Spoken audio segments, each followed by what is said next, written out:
आज का हमारा बहुत सुंदर चिंतन है, वो चिंतन हम आपके सामने लेकर प्रस्तुत हो रहे हैं। वो है क्या कर्म पौद्गलिक है।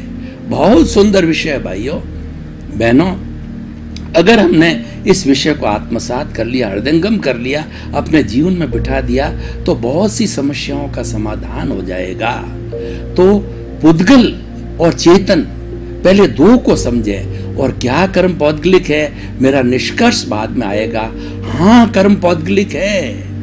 पौद्गलिक क्या होता है और चेतन क्या होता है, ये हम दोनों समझने जा रहे हैं। दोनों साथ साथ हैं। इस शरीर में भी है जो हमारा शुद्ध आत्म तत्व है, वो चेतन है, वो ज्ञाता है, दृष्टा है, वो जानने वाला है, वो देखने वाला है, वो अनंत ज्ञान वाला है, वो अनंत दर्शन वाला, वो अनंत शक्ति वाला है, अनंत सुख का धाम है, वो अजन्मा है, वो अमूर्त है, वो मन वचन काया से मुक्त ऐसा शुद्ध आत्मा है। उसके सैकड़ों सैकड़ों गुण हैं, उनकी भजना होनी चाहिए, उनकी माला फेरी जानी चाहिए।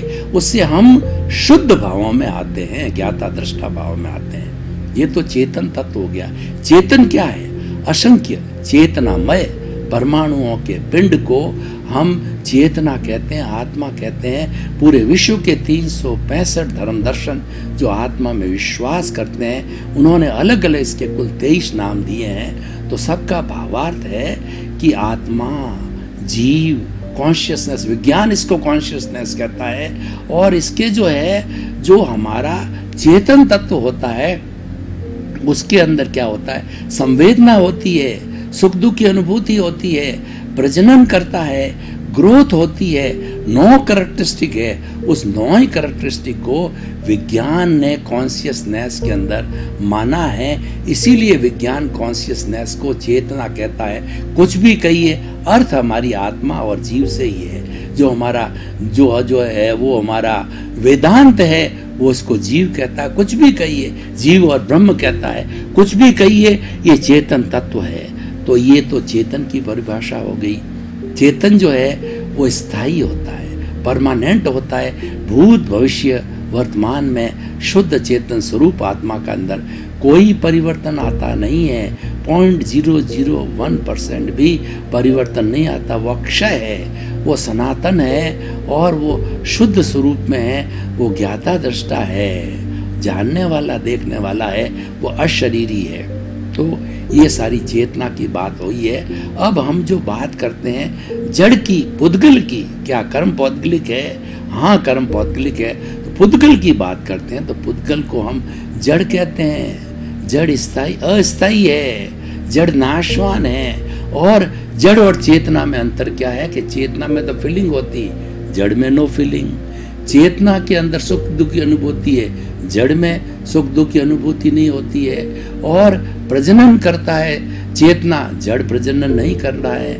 और जड़ है गलन मिलन धर्मा है, आत्मा गलन मिलन धर्मा नहीं है, एक सा स्थायी है। तो ये चेतन तत्व कभी भी जड़ अचेतन पुद्गल मैटर नहीं होता है। ये नहीं हो सकता, ये नहीं हो सकता है। दोनों शाश्वत है, आपस में मिल सकते हैं, लेकिन वो एकात्मक नहीं। एकात्मक का मतलब हुआ अपने गुण नहीं खोते हैं। जड़ कभी भी चेतन नहीं हो सकता, चेतन कभी भी जड़ नहीं हो सकता है। तो ये जड़ की मैंने परिभाषा दी।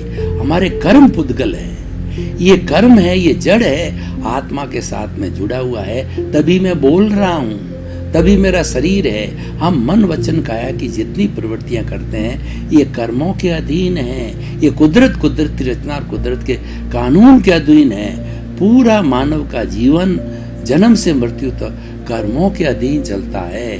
पूर्व जन्म के भाव कर्म इस जन्म में द्रव्य, जब पुनर्जन्म होता है तो द्रव्य कर्म में बदल जाते हैं। और द्रव्य कर्म के माध्यम से हमारा जो उदय और प्रारब्ध होता है, उसी के अनुरूप सारा जीवन हमारा ये चलता रहता है। तो भाई और बहनों, ये सब पुद्गल है और ये कर्मों के अधीन है। और ये पुद्गल ही कर्म है। इसको जो है हम जो है कर्मों को जो है वो हमारे जो आत्मा में विश्वास करता है, वह धर्म दर्शन जो है हर एक कर्म में, इसके नाम अलग अलग हो सकते हैं क्यों, हर एक की अपनी अपनी मान्यता है। लेकिन नदियां बहुत होती है, पर सारी नदियां जाकर के समुद्र में जाके विलीन हो जाती है। वो समुद्र में विश्वास करती है, समुद्र में मित हो जाती है।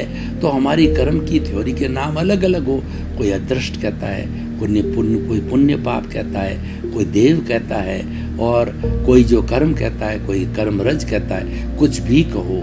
तो कुल मिला के ये ऐसी इम्प्योरिटी है जो आत्मा को दूषित कर रही है। जब ये इम्प्योरिटी हटा दी जाती है, क्योंकि पुद्गल होता है, वो नाशवान है, वो हटाया जा सकता है। जब हटाया जाता है तो मूल स्वरूप के अंदर आत्मा आ जाती है। जैसे कि चमकता हुआ जो दोपहर का सूर्य होता है, जो चमकदार होता है, लेकिन बारिश वगैरह ऐसा रीजन बनता है कि जो है वो बादल है उसको आच्छादित कर देते हैं। उसी तरीके से हमारी आत्मा जो अनंत ज्ञान, अनंत दर्शन, अनंत शक्ति और अनंत सुख है, उसको आच्छादित करते हैं, ये कर्म करते हैं। और ये कर्म ही पौद्गलिक है, और कर्म आच्छादित होने के कारण इसका स्वरूप प्रकट नहीं होता है।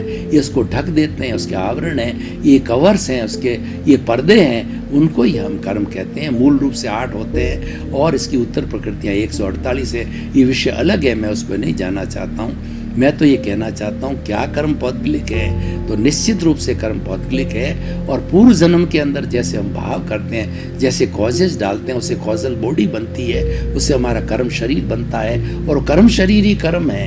ये पुण्य और पाप है, ये अच्छे कर्म और बुरे के है, कुशल कर्म अकुशल कर्म है, दोनों साथ रहते हैं। और ये जो है पौद्गलिक है।